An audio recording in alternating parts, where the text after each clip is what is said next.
Seja muito bem-vindo, muito bem-vinda ao Papo de Dinheiro, seu podcast, seu programa de educação financeira e finanças pessoais. Hoje a gente vai tratar de um tema importante e delicado: construção de portfólio num cenário atualmente adverso. Para explorar um pouco desse assunto e saber como você constrói cada caixinha dos seus investimentos, a gente vai bater um papo aqui com o Jonas Shen, gestor de portfólio da B-Side Investimentos. Jonas, muito bem-vindo ao Papo de Dinheiro, prazer te receber aqui. Muito prazer, boa tarde, Felipe. E vamos lá. Vamos lá. Antes da gente falar especificamente, né, dessa construção, falar um pouco de cenário, falar um pouco até mesmo desse trabalho desafiador, né, de um gestor nesse momento atual, queria entender um pouco da sua trajetória, contar um pouquinho de você, como que você chegou no mercado, como que você se tornou gestor, enfim, para o pessoal que está em casa também conhecer um pouco mais sobre você. Legal. Bom, meu nome é Jonas Shen, né? Eu tenho 37 anos. Acho que desde criança eu sempre quis ser economista, sempre gostei muito de negócios, né? Então, fiz uma faculdade voltada já para a parte de economia, né? Sabia que queria entrar no mercado financeiro, então não sabia direito em qual área ia começar, então sempre tive uma dúvida que eu acho que é muito comum no começo de carreira, né? Vou trabalhar em consultoria, banco de investimentos, tesourarias. Basicamente comecei minha carreira em consultoria, focada em consultorias para mercado financeiro. Foi quando eu descobri que eu falei, eu gosto da parte de mercado financeiro mesmo. Fui trabalhar em grandes bancos, né? Trabalhei na parte de tesouraria um tempo.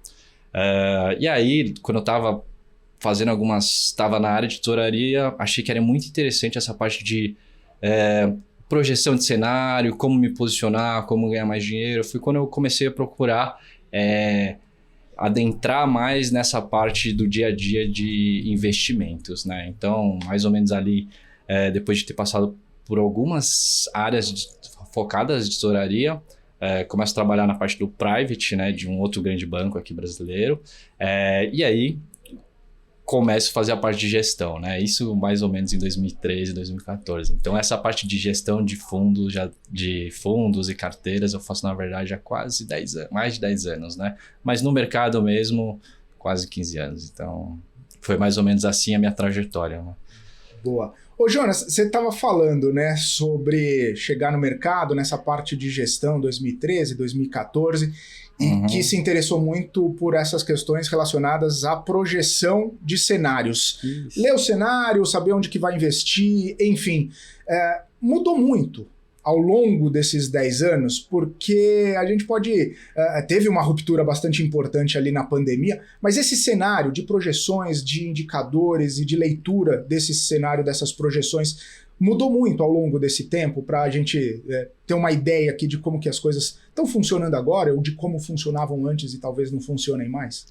Sim, eu acho que o que mudou bastante tem sido principalmente, acho que as opções de investimento, tá? A questão de projeção, economia, né? Eu acho que isso é algo vivo, a função dos economistas estar entendendo as políticas monetárias, políticas públicas e entender o impacto, né? Eu acho que o que mudou bastante aí, focado em mercado brasileiro, houve uma sofisticação maior, né? Hoje você tem uma gama de produtos mais amplos, né? Você consegue se expor a riscos diferentes que há 10, 15 anos atrás. Então, nesse ponto, acho que com certeza o mercado evoluiu de maneira significativa, né? Acho que um dos temas mais emblemáticos, eu acho que tem surgido bastante é a própria previdência privada. A previdência privada, 10 anos atrás, tinham regras e limitações que tornavam ela menos atrativa para o público, né? E essa é uma das linhas que também tem ficado mais sofisticado, né? Então, acho que sendo bastante direta, assim, o mercado tem mudado bastante. Eu acho que nesses últimos 10 anos houve uma sofisticação bem grande ali nas opções de investimento, tá? Uma democratização mesmo, né? A gente fala de um cenário desafiador, pelo menos nesse ano de 2024 que a gente está passando. Muita gente fala, poxa, tá difícil, tá desafiador, os investidores, alguns já estão com menos apetite do que antes, alguns já estão revendo algumas posições. Por que a gente fala que tá tão desafiador assim? Antes não era, antes a gente não tinha algumas percepções que temos agora, Jonas, na sua visão? Na minha visão, eu acho que, assim, riscos nós sempre tivemos, né? Mas eu acho que principalmente nos últimos 10 anos, houveram algumas, principalmente na parte geopolítica, houveram alguns quadros que parecem estar em mutação, né? Eu acho que se nos últimos 20 anos você tinha uma potência global que ditava as regras, seja mercado financeiro, geopolítico, no cenário internacional, né? Hoje, eu acho que esse cenário já não é igual, assim, você tem novos países espontâneos, então você tem outras polarizações ao longo do globo, né? Você parece que está tendo visões um pouco mais... Parece não, né? Com certeza. O mundo parece estar tendo visões um pouco mais extremistas do que no passado, tá? Então, assim, eu acho que hoje a situação que parece um pouco diferente, assim, do passado é que podemos estar passando por uma mudança estrutural do quadro mundial mesmo, que talvez a gente não tenha passado nos últimos 10, 20 anos, né? Foi um período bastante, podemos dizer, não de paz, né? Mas de certa tranquilidade. Acho que o próprio exemplo é a questão de guerras, conflitos, né? Apesar de todos os que a gente teve nos últimos 10, 20 anos, acho que o risco que a gente está vendo atualmente é algo que é um pouco fora da curva do que a gente passou, tá? Então, acho que tem uma série de fatores nesses últimos 4, 5 anos. A própria pandemia, né? O efeito da pandemia tem mudado as relações das economias, né? Vou dar um outro exemplo. A própria globalização. Eu acho que os economistas parecem ter um senso comum, né? Economistas, tomadores de decisão, que até a pandemia o mundo vinha ainda no processo de extrema globalização, né? Integração das cadeias produtivas. E aí você teve o grande choque que foi a pandemia. E aí você começa a quebrar essas cadeias e as relações produtivas entre os países, entre as economias começam a mudar. Então eu acho que um dos pontos que fala, poxa, porque parece um pouquinho diferente agora do que estava nos últimos 10, 20 anos. É porque a história que vem sendo desenhada nesses últimos 5, 6 anos parece peculiar nesse horizonte de 20, 30 anos. Assim, tá? Acho que tem essa característica. E aí a forma de pensar e projetar esse cenário muda. Eu acho que assim, projetar, o modo que a gente projeta, tem algumas métricas, né? Algumas partes um pouco mais exatas, mas você tem um fator de incerteza muito grande, né? Que é, assim, querendo ou não, as decisões, sejam políticas, pessoais, são tomadas por pessoas. Então, esse tipo de coisa você não modela de maneira tão simples, né? Então, eu acho que, por outro lado, essas projeções, de um lado, você tem as suas métricas para conseguir fazer elas, mas, por outro lado, né, você precisa saber navegar nelas de maneira mais tranquila, né? Eu acho que o lado positivo é que também, atualmente, nós temos, que nem eu comentei no começo, a gente tem instrumentos melhores, mais diversos hoje para conseguir passar por essas arrebentações, tá? Hoje a gente pode dizer que as pessoas estão pensando mais e tentando compreender mais justamente esse cenário. Antes de colocar o dinheiro em algum produto, elas estão mais questionadoras, estão querendo entender mais os impactos, os reflexos, até mesmo desse próprio cenário global, geopolítico e tudo mais. De repente, no investimento que ela vai fazer em alguma coisa aqui mesmo no Brasil, em uma coisa mais simplificada, ela quer entender, uma questão que você pega muito aí na sua rotina, né, de gestor. Com certeza. Eu acho que principalmente nesses anos mais recentes, né? Eu acho que antigamente, nos anos 2000, anos 90, até ano passado um pouco mais recente, as pessoas eram um pouco mais desinteressadas. Assim, não via tanto interesse, assim, tanto em política como em economia, né? Eu sempre falo os dois âmbitos porque são muito relevantes e interligados, né? Acho que nesses últimos, basicamente, 10 anos, houve já o interesse maior da população, também teve uma polarização maior, né? Mas também eu acho que as pessoas começaram a se interessar como que essa parte de economia bate no dia a dia, né? E eu acho que é essencial, né? Eu acho que algumas iniciativas aí que tiveram foram bastante positivas, por exemplo, a inclusão de eventualmente um ensino sobre finanças, mercado financeiro nas partes mais básicas da educação no Brasil, assim como a questão da reforma da Previdência, né, que aconteceu há alguns anos. Acho que foi um momento de discussão quase nacional, se estendeu durante muitos anos, Mas eu acho que hoje em dia as pessoas estão mais interessadas, né? Então elas procuram entender, por exemplo, puxa, característica do produto, o tipo de exposição, e isso é uma função nossa até como gestor, né? Deixar ela bastante confortável, não confortável, mas ciente, que em determinados riscos ou determinados cenários, como o ativo que ela vai investir, vai reagir, né? Então, hoje em dia, as pessoas, eu acho que com certeza estão bem mais interessadas, tá?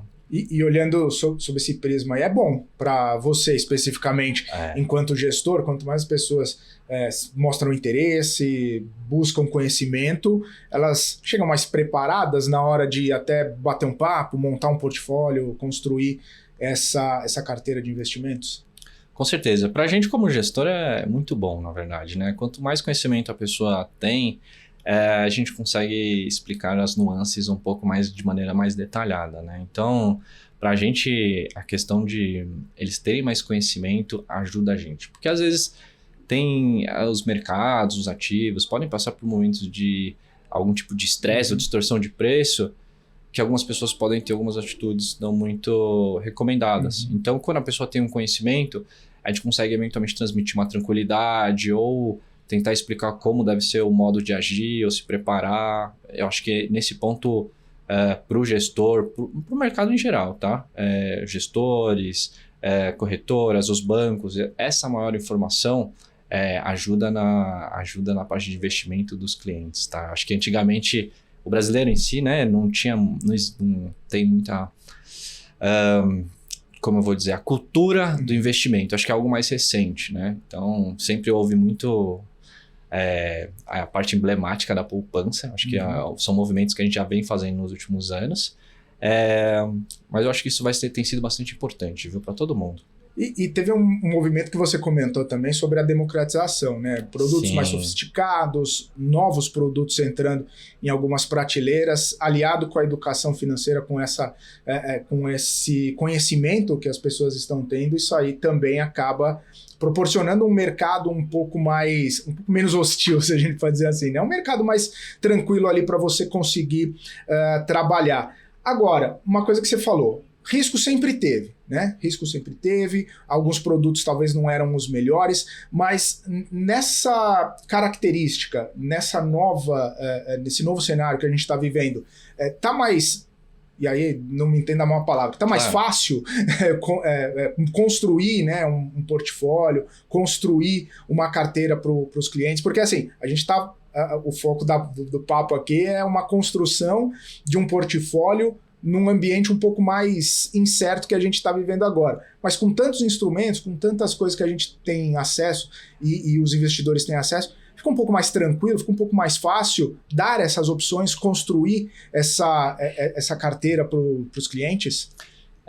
Acho que fácil não é exatamente a palavra, né? Eu acho que assim, ter a disponibilidade é muito bom, né? Você ter mais instrumentos, mas ao mesmo tempo você aumenta a complexidade, né? Então, assim, querendo ou não, hoje você tem mais instrumentos para investimento lá fora, mais classes de crédito, isentos, produtos estruturados, assim vai. Então, na hora de construir, você tem mais opções. Fácil, de novo, não acho que é a palavra, mas pra gente é bastante positivo, né? Você conseguir ter uma certa exposição a uma classe, por exemplo, vou ter uma exposição à inflação. Hoje você pode ter alguns veículos que você pode ter esse tipo de exposição, né? Mas também aumenta a complexidade do produto, tá? Mas nesse ponto eu sou bastante otimista, também tenho visto com bons olhos essa maior disponibilidade de produtos e a complexidade normal, assim. Complexidade, sinceramente, é essa construção de portfólio que eu gosto de falar. Na verdade, é quase algo vivo, né? O cenário muda toda hora, seu portfólio precisa se adaptar toda hora também. Então, não toda hora, né? De acordo com seus objetivos de curto, médio e longo prazo. Essa era a outra parte da pergunta. Um cliente chega para você e para montar algum tipo de portfólio, para montar uma carteira, os passos importantes, aqueles milestones que precisam ser dados, precisam ser passados, um checklist para você construir essa carteira. Porque muita gente que está assistindo a gente, talvez não tenha ainda um patrimônio tão grande ou não tenha a necessidade ou até mesmo a característica de exposição a diversos instrumentos ou operações estruturadas e tudo mais. Mas chegando para montar uma carteira, o que é importante, Jonas? Acho que é importante entender, claro, né, as características quase do dia a dia do cliente, então entender um pouquinho o estágio de vida do cliente, se ele é uma pessoa de idade mais avançada, uma pessoa mais nova, se está no momento de crescimento do patrimônio, manutenção, então entender em que momento da vida o cliente está, a necessidade de liquidez, isso é muito importante, né? Às vezes o cliente pode ter algum tipo de comprometimento, algum tipo de quero comprar alguma coisa, mas não sei direito quando, ou, poxa, pode acontecer alguma coisa que eu preciso ter uma liquidez estocada, então isso é bastante importante, né? E aí, querendo ou não, a dualidade, né? Capacidade e tolerância ao risco, né? Acho que tolerância ao risco é o quanto a pessoa realmente gosta, pode estar confortável com aquilo, e a capacidade é a questão de recursos e prazos, né? Acho que um exemplo muito claro, uma pessoa de idade avançada, que eventualmente pode precisar de recursos no curto prazo, a gente dificilmente recomendaria uma exposição muito grande em ativos como, por exemplo, a bolsa, que podem passar por flutuações e eventualmente ele ter resultados negativos. Já uma pessoa mais nova, ela pode eventualmente tomar mais risco, né? Então tem essa questão de tolerância e capacidade de tomada de risco de cada cliente, né? No final, assim, a gente, claro, que nem eu comentei, a gente quer dar os melhores retornos para os clientes e tal, mas acho que uma primeira função é deixar eles tranquilos e satisfeitos, entende? E isso você passa deixando muito claro o tipo de risco que ela está tomando.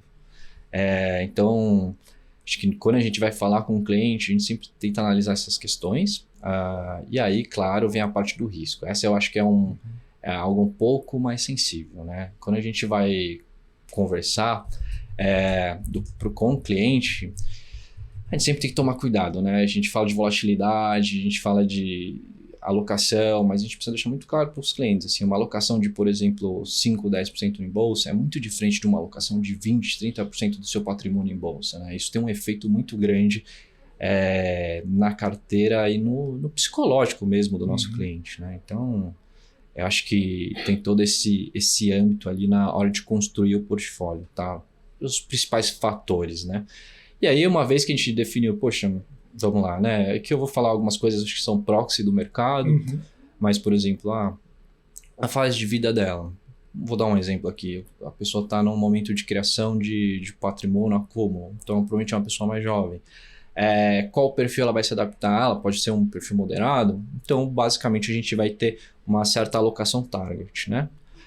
Uma alocação target, ela muda, varia, conforme as perspectivas, seja algo mais estrutural, algo mais tático, mas uma vez definido os percentuais ou pelo menos os direcionais, a gente começa a fazer a seleção dos ativos, né? Então, considerando tudo isso, considerando a questão de liquidez, do quanto o cara está disposto a tomar de risco. Então, acho que vai mais ou menos nessa linha, né? Acho que são os dois lados. E aí, nessa construção, quando a gente faz uma alocação ou um pensamento de alocação percentual, aí independe de patrimônio, né? Se a gente vai pensar percentualmente, que seja 1.000, 5.000 ou 100.000, talvez a gente, diante da fase da vida da pessoa, percentualmente isso aí não muda muito em relação à exposição.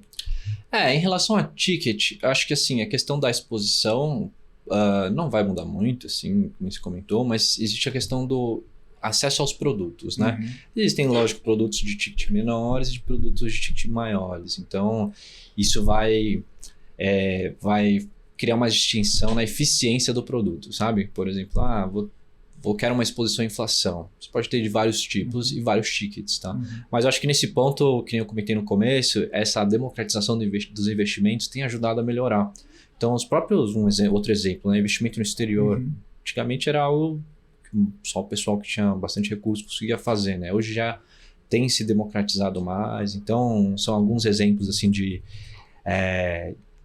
da sofisticação do mercado que tem ajudado a tornar os investimentos mais acessíveis, né? com essa democratização toda, o pessoal demanda mais, Jonas? Porque a gente estava falando, né, da educação financeira, o conhecimento, as pessoas leem, aí o pessoal olha para o Brasil, vê a bolsa do jeito que está, aí olha lá para os Estados Unidos e fala assim, meu, quero lá, me ajuda, né? E isso também acaba trazendo as pessoas a demandar mais, ao invés de chegar e você falar, não, vamos fazer isso de acordo com o seu perfil, o seu patrimônio e tal. Fala, Jonas, eu quero tal coisa, eu quero me expor a tais ativos. E aí você acabar tendo uma postura mais reativa, ou até mesmo de tentar equilibrar um pouco os pratos da demanda com o que você efetivamente faz, né? Que é analisar essa conjuntura toda do cliente. Sim, acho que com certeza, né? Os clientes também, poxa, eles estão mais interessados e um resultado, claro, é esse, né? Essa dinâmica, né? Então, vira e mexe, nós somos provocados por cliente que quer, leu alguma coisa, está em dúvida, leu de alguma empresa lá fora, alguma empresa aqui, pergunta a nossa opinião, pergunta se o que a gente acha de determinada posição, determinado ativo, e a gente, como gestor, a gente passa, né? Claro que diversos inputs eu considero, e também tem as divergências, né? E aí, normalmente, quando tem as divergências, a gente tenta chegar num acordo com o cliente de tipo, poxa, eu tenho a responsabilidade fiduciária como gestor, então essa parte eu te ajudo, mas talvez não devesse ficar sob o meu guarda-chuva, né? Mas sim, eu acho que um exemplo disso, que nem eu comentei, tem tido bastante interesse recente pelo mercado de criptos, né? Já vem nos últimos anos, mas eu acho que essa notícia bastante recente da maior, não democratização, né, mas da liberação nos Estados Unidos, tal, tem trazido bastante manchete. Em consequência, mais gente tem perguntado sobre esse mercado, né? Então, eu gosto também de falar que acho que essa parte de investimentos parte um pouco da provocação com o investidor e o cliente, também acaba sendo da mídia. Então, a mídia traz eventualmente, criptomoedas, as pessoas perguntam, ouro, o pessoal pergunta. Então, vira e mexe tem diversas provocações dos clientes. E aí essa provocação talvez da cripto seja uma dessas que você falou aí. Tudo bem, vai, mas não no meu guarda-chuva, ou a gente tenta fazer uma exposição menor aqui. Também faz parte do educacional, né? A sua função ali talvez seja uma parte educacional também de apontar os riscos para depois falar... Mas não para falar eu avisei depois. Não. Viu? Eu avisei. Não, imagina. Pelo contrário, eu acho que assim, quando eu converso com os meus clientes, às vezes normalmente eu tento até dar uma... quando eles querem testar algo novo, eu sempre falo para eles, poxa, vai aos poucos, vai devagar, assim, às vezes tem um nível de volatilidade que você talvez não esteja acostumado e tal. E essa questão mesmo das criptos, né? Lógico, a gente comentou de guarda-chuva. Falando sobre o meu guarda-chuva, basicamente, tem um time de suporte, de analistas, então a gente basicamente sentaria e tomaria as decisões. Só que muitos dos nossos clientes, eles querem fazer alguma coisa diferente, quer adentrar algum outro mercado diferente. Aí a gente tem modos de tratar como ajudar, mas não eventualmente ficar exatamente com a gente, né? Só para eu entender um pouco, quando você fala de investimento lá no exterior e as pessoas demandando algumas coisas, geralmente é mais Estados Unidos, ou tem alguém que fala, não, quero investir na China, quero pegar um mercado indiano, alguma coisa assim, que acaba saindo um pouco da caixinha que a gente fala, né, de investimento no exterior. Basicamente, Estados Unidos, o maior mercado praticamente do mundo, né? Tem gente com demanda um pouco mais inusitada assim, Jonas? Acho que hoje em dia, 95% ainda é Estados Unidos, tá? Mas, sim, às vezes aparecem algumas demandas um pouco diferentes, tá? Assim, muito... Por exemplo, alguns anos atrás, teve cliente que perguntou um pouco da Argentina, falou, poxa, acho que tá estressado. Aí tem um pessoal que eventualmente quer dar uma olhada em alguma coisa na Ásia. Mas a maior parte ainda continua sendo Estados Unidos, né? Acho que os Estados Unidos, nesse ponto... tem um mercado financeiro bastante desenvolvido, bastante maduro, é um pouco mais... consegue oferecer... o mercado americano consegue oferecer exposições até em outros mercados, né? Mas ali, eu acho que é um pouco nessa toada, ainda continua sendo a maior demanda, tá? Nos Estados Unidos. Bom, Argentina, você falou, esse não é no meu guarda-chuva, né? Não, é muito naquela linha que você comentou, sabe? Por exemplo, poxa, o pessoal vê aquelas notícias. O juros está não sei quantos % ali na Argentina. Aí o cliente dá aquela cutucada e fala, cara, o que você acha? Aí eu falo para ele sempre, né? Eu falo, poxa, assim, tem o upside, mas também tem o downside, né? Então a gente sempre tem essas discussões, né? Mas, assim, acho que a questão da maior parte ainda, o interesse acaba ficando nos Estados Unidos, um pouquinho Europa, assim, não sai muito, né? Normalmente algumas demandas aparecem, algum cliente leu alguma coisa sobre alguma commodity diferente, aí vem perguntar, questiona se a gente tem alguma opinião. Então a gente tem trabalhado basicamente assim no mercado internacional, né? Boa. Jonas, o papo tá bacana aqui, ainda tem muita coisa para eu perguntar, mas eu preciso fazer um break agora, eu preciso ir para um rápido intervalo, daqui a pouquinho Papo de Dinheiro volta com Jonas Shen, ele que é gestor de portfólio da B-Side Investimentos, um papo muito abrangente, inclusive, de construção de portfólio. No próximo bloco, a gente continua essa conversa, não saia daí, Papo de Dinheiro volta já.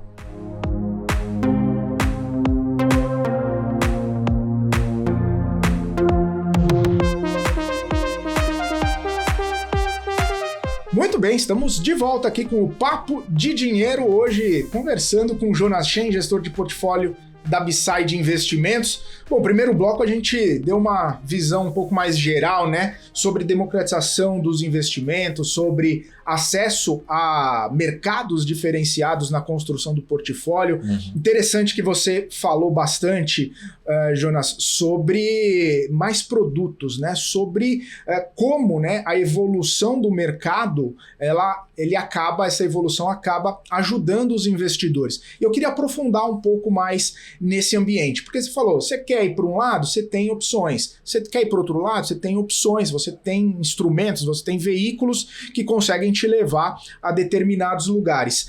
Quando a gente fala dos investimentos, né, muita gente fala assim, pô, eu vou para a bolsa tá tomando ali um calor, não vai, tá descorrelacionado com os Estados Unidos subindo, tem 7 magníficas, a gente não tem nada aqui.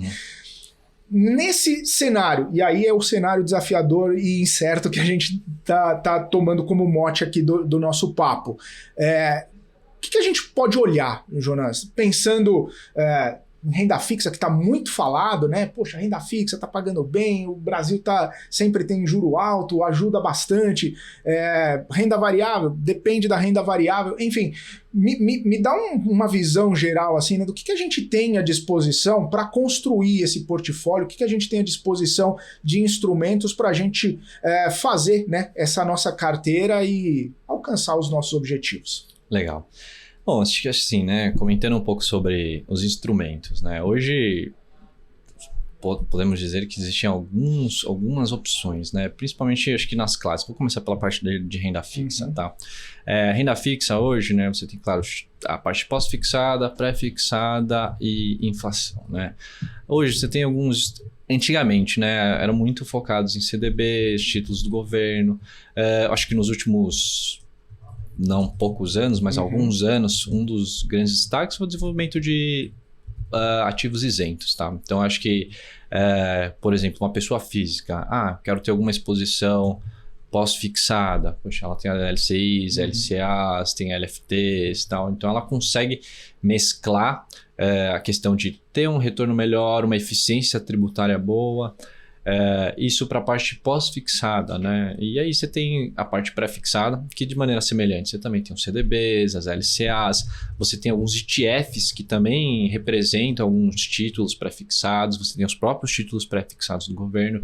Então, a parte pré-fixada, eu acho que é algo que também criou-se bastante, né? Eu acho que nessa parte de renda fixa, um ponto relevante, né, foi, acho que não só a democratização, mas hoje você tem mais emissores também de papéis, né? Você teve, antes você ficava preso aos bancões, os grandes bancos, hoje você consegue ter acesso a financeiras menores, bancos menores, que dentro do FGC, que cobre para provavelmente 95%, 99% da população brasileira, você ainda tem uma certa segurança, né? Então, pensando em produtos de renda fixa, assim, acho que para o investidor, mas sem ser o private ultra high, né? Eu acho que essa parte de isentos bancários ou corporativos são bastante interessantes, tá?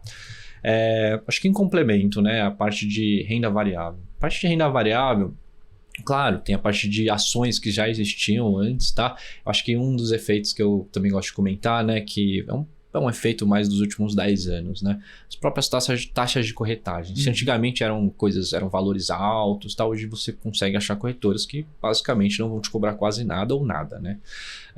Isso ajudou bastante a democratização dos investimentos, tá? Essa parte da renda variável, eu acho que também tem aquela questão, né? Você tem os fundos, você tem os ETFs e você tem as próprias ações, né? Então, nisso eu gosto sempre de comentar, né? Tem muitos clientes que gostam de ter exposição à renda variável e não sabem quanto, nem como, nem quando, né? Nesse ponto eu sempre tento falar para eles também, poxa, pessoal, você também pode terceirizar, você pode alocar em um fundo, hoje você tem mais assets, mais gestoras, mas se você quiser, poxa, eu tenho clientes, né, que o cara adora uma empresa, conhece pessoas, conhecidos, e ele quer ter aquela empresa, assim. Então, no final, ele também pode acessar o papel diretamente, né? E eu acho que um dos efeitos também da maior sofisticação são os próprios ETFs. ETFs não eram um tema tão popularizado aqui no Brasil, né? Ainda está em desenvolvimento, é um mercado bastante incipiente, mas já houve grandes avanços, tá? Eu acho que nesse ponto, comentei de alguns instrumentos, né, e até comentando, na parte de renda fixa, você também tem os fundos também, né, que replicam índices e tudo mais.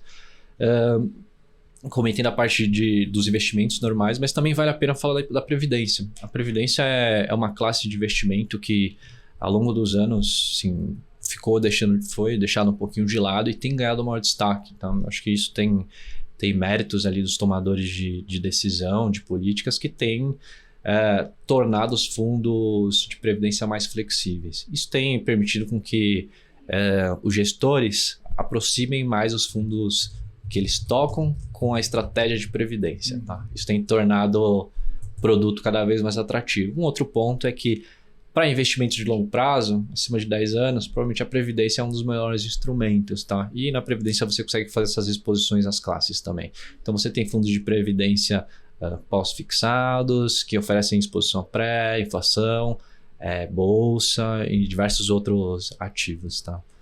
Ô, Jonas, você falou muito de alguns fundos, você falou de ETFs, que acabam sendo alguns instrumentos, e aquela dúvida das pessoas de como, quando, quanto e tudo mais. Aí a gente pode levantar a bola e até ressaltar a importância de repente, ter alguém responsável pela gestão, não necessariamente querer abraçar esse trabalho, né? Porque quando a gente parte do princípio que você vai fazer uma alocação, você está lá trabalhando, você tem seu trabalho, você tem sua família, você tem uma série de coisas ali já para organizar, para equilibrar as caixinhas para tomar conta, né? Você ainda vai ter que tomar conta dos seus investimentos. Não delegar e não olhar nunca mais, mas queria que você falasse um pouco da importância desse conceito, né? De ter uma gestão, de ter alguém olhando, né, essa parte para você e que corre junto, auxilia, né, nessa questão de fazer investimentos. Legal. Eu acho que nesse ponto é a dualidade, né? Mas é isso aí que você comentou mesmo. Os clientes atualmente estão mais sofisticados, eles entendem mais, gostam de receber inputs. Mas também, assim, né, vários tem outros trabalhos, né? São empreendedores, médicos, então o nível, às vezes, de aprofundamento é um pouco diferente de, por exemplo, lá, querendo ou não, na Bessard, a gente tem pessoas dedicadas para ver somente ações, basicamente o dia inteiro, né? O mercado de renda fixa, então a gente, às vezes, consegue um aprofundamento maior. Mas nesse ponto, assim, eu diria que, claro, tem a questão de alocação mais eficiente de tempo, né? O cara, eventualmente, tá com a empresa dele, talvez delegar essa parte seja uma boa, mas também tem muita gente muito interessada, que gosta bastante. E nessa parte, poxa, eu sou um cara que até gosta de incentivar as pessoas, né? Afinal, o dinheiro é seu, o dinheiro é meu, assim, é pessoal. Então, é importante saber o que está sendo feito, né?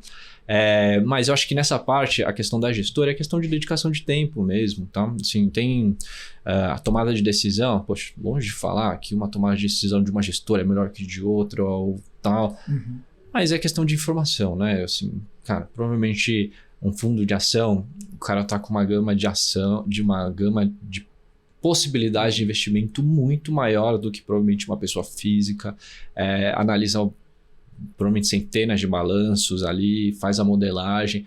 Então, às vezes é importante você ter esse profissional para exatamente te ajudar ou te direcionar, mas bem como você vai montar o portfólio, né? Então, eu diria que é bastante... Eu tento sempre comentar isso com as pessoas, né? Assim, você tem a questão de ganhar a confiança do cliente, mas uma vez que você ganha, você precisa corresponder na questão de resultado mesmo, né? E nisso, eu acho que aí tá o papel do gestor, né? Nós, como gestores, é muito fácil a gente falar, né? Que a gente vai dar resultados melhores que eventualmente uma pessoa física, mas a gente precisa mostrar na prática, né? Então, acho que é um pouco essa dinâmica. Mas eu sou do tipo que, incentiva muito as pessoas a procurarem os gestores mesmo, porque vou contar algumas histórias, né? Teve gestor de ações que eu levei ele, a gente levou, ele acaba conversando com o cliente, assim, quando ele vai, comenta pega a carteira de ações do cliente, começa a comentar com a ação, o próprio cliente vê e fala, poxa, o cara tá vendo ali no detalhe, sabe? Aí o pessoal vai e fala, pô, beleza, vou investir no seu fundo, sabe? É o jeito como você faz a captação do cliente, sabe?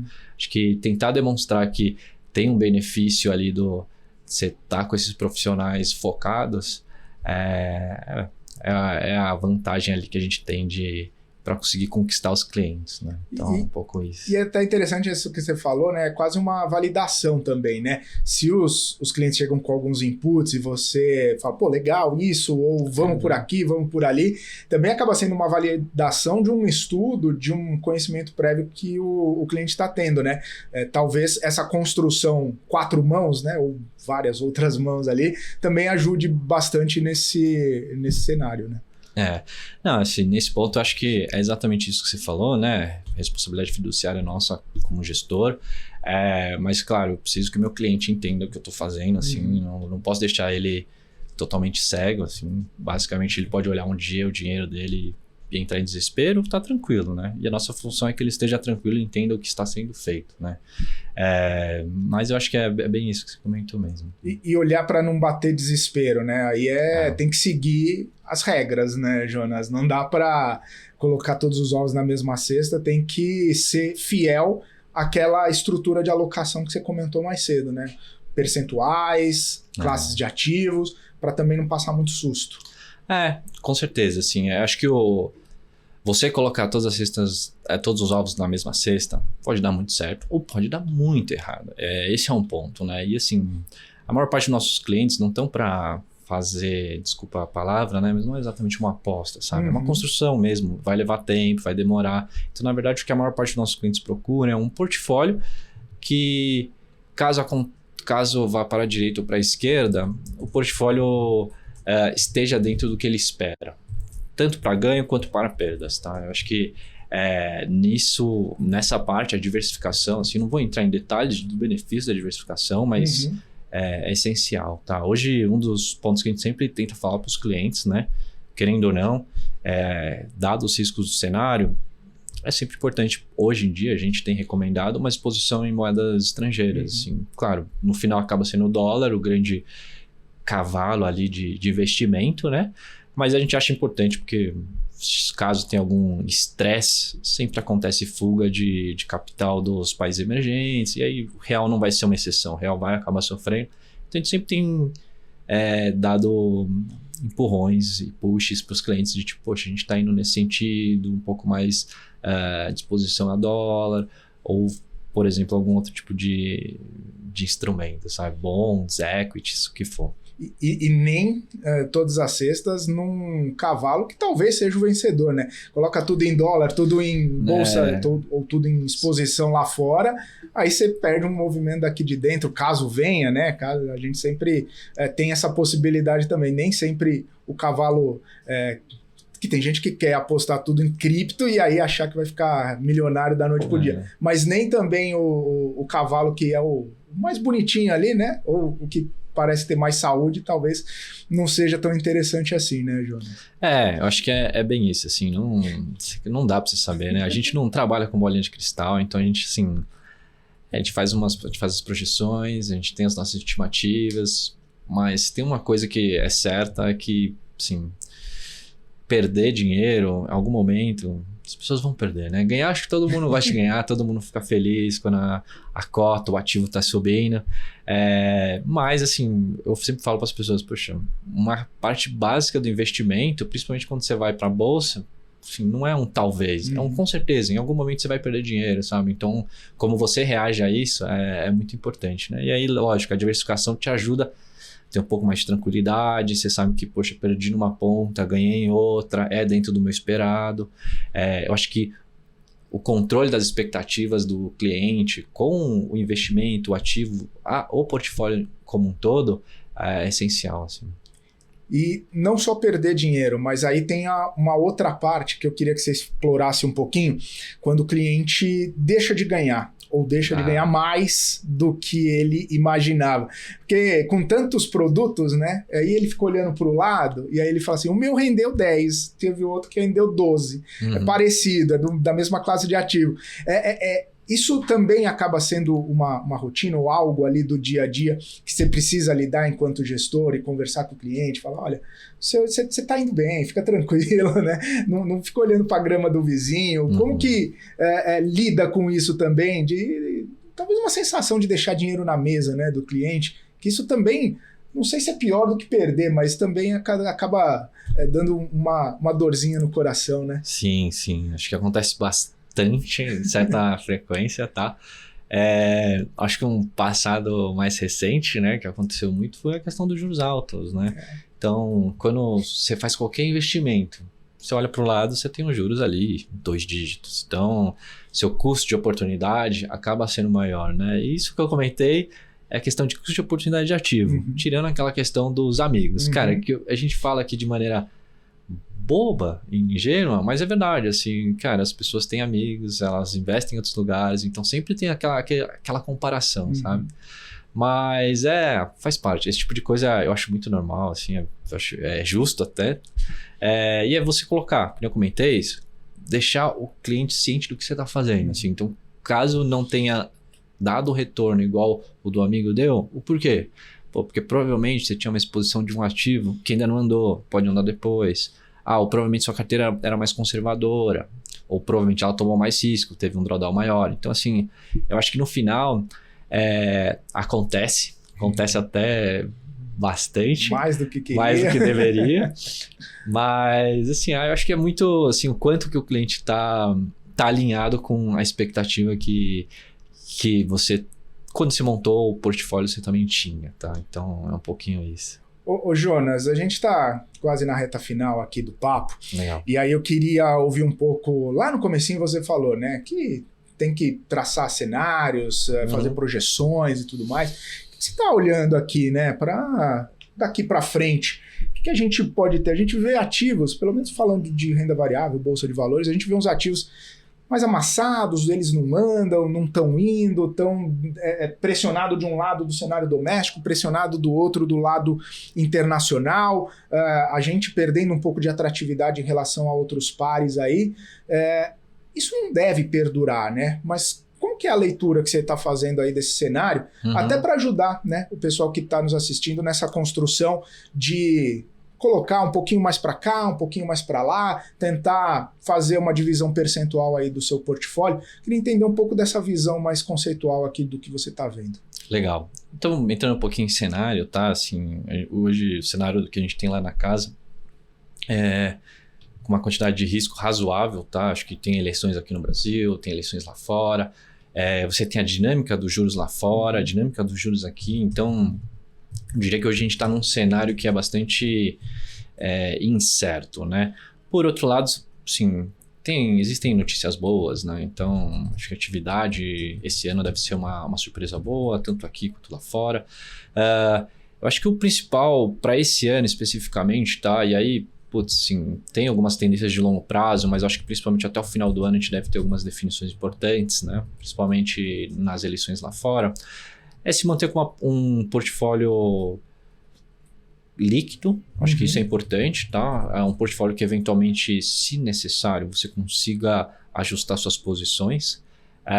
Hoje a gente tem visto lá na casa, né, na parte de juros, comentando, né, ano passado, final do ano a gente chegou principalmente ali perto de outubro, a gente estava bastante estava otimista com a parte pré-fixada, tá? Hoje a gente já está um pouco mais receoso, já tem um fechamento razoável de curva, tá?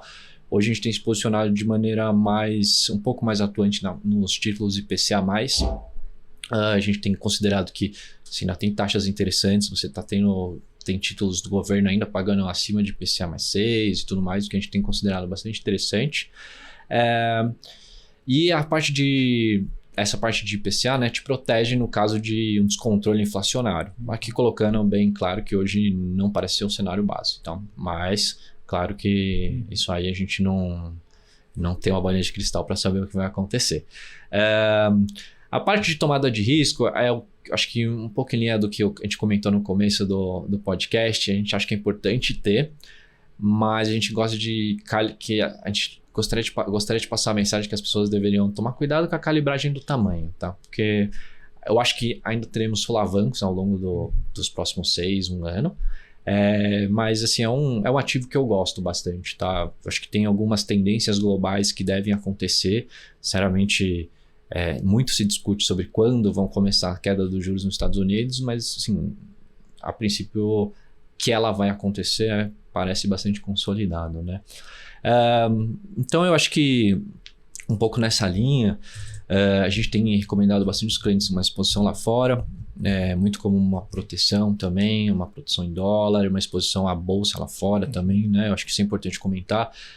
Ao longo do ano, muito se falou de uma possível forte recessão nos Estados Unidos, ainda se fala, tá? Uma possível recessão, mas por enquanto que a gente tem visto, os dados parecem bastante ok, né? A bolsa conseguiu ter uma performance razoável nesses últimos 6 meses, 1 ano, tá? E eu acho que é um pouquinho isso, tá? Principalmente a parte pós-fixada, a gente aumentou um pouquinho, muito naquela questão de que provavelmente no final do ano a gente tem um quadro um pouco mais certo de onde ir. Mas aí, só colocando, né? Não é que a gente tirou o pé de alguma classe, a gente provavelmente fez uma calibragem de tamanho, tá? Hoje, acho que dos ativos que a gente mais tem achado mais interessantes são principalmente os atrelados à inflação, né? Acho que isso é mais ou menos nessa linha que a gente tem visto. Boa, muita gente falando, né? Até a inflação, você tem uma proteçãozinha a mais ali, você ganha um prêmiozinho que também está bem elevado e aí você consegue colocar um pouco de ganho aí no portfólio, né? É isso, assim, né? Você tem a parcela de inflação mais um cupom, né? Essa parte de inflação acho que é o que o brasileiro mais... Acho que está mais no dia a dia. Mas tem medo também, Exato. Né? Não, mas isso é engraçado, assim, sinceramente, a gente fala essas coisas, mas eu acho que a gente não que a gente é especialista, mas a gente já está um pouco mais acostumado com a inflação. Esse fenômeno aconteceu lá nos Estados Unidos, lá fora, cara, a gente viu até o pessoal um pouquinho perdido, sugerindo algumas políticas que a gente achava, poxa, cara, a gente tentou isso há alguns anos e não vai funcionar, não funcionou, não vai funcionar aí também, sabe? Então, nesse ponto eu acho que a gente é um pouco mais permissível. Também tem seus lados negativos, né? E aí você tem a parte do cupom, né? Sempre é IPCA mais alguma coisa, né? Então hoje a gente está falando de mais ou menos 6, um pouquinho acima de 6. A gente acha que, sim, para isso abrir, a gente teria que estar falando, para isso aí ser muito maior, teria que estar falando de algum problema estrutural maior no país. E aí acho que o grande tema, já faz muitos anos, é o fiscal, né? O fiscal é um tema que sempre está na agenda de quase todos os governos, vai continuar, então a gente sempre está de olho, né? Mas eu acho que esse é o ativo principal que a gente tem gostado. Maravilha! Jonas, agradecer aqui sua participação, obrigado pelo papo, obrigado pelo tempo de estar aqui com a gente, conversando um pouquinho sobre estratégias, sobre cenário, ajudando, né, nosso telespectador a pensar um pouco mais na construção do seu portfólio. Você que pensa isso todo dia, né? Para você, para os seus clientes, ajudando a gente a pensar um pouco mais aí algumas exposições. Volte mais vezes. Muito obrigado, viu? Prazer falar contigo. Obrigado pessoal, obrigado Felipe pelo tempo e sempre que precisar estamos à disposição. Valeu, obrigado para você, o time da B-Side Investimentos, tá sempre aqui na BMC também, muito bom poder conversar com vocês. Valeu, Jonas Chen, gestor de portfólio da B-Side Investimentos, aqui com a gente no Papo de Dinheiro. Obrigado você também que esteve na audiência, na companhia do nosso Papo de Dinheiro dessa semana, lembrando, semana que vem tem mais, todas as semanas, um papo de dinheiro diferente para você construir a sua visão aí sobre educação financeira, finanças pessoais. Eu volto na próxima semana então. Obrigado pela audiência, obrigado pela companhia. Um forte abraço. Tchau, tchau.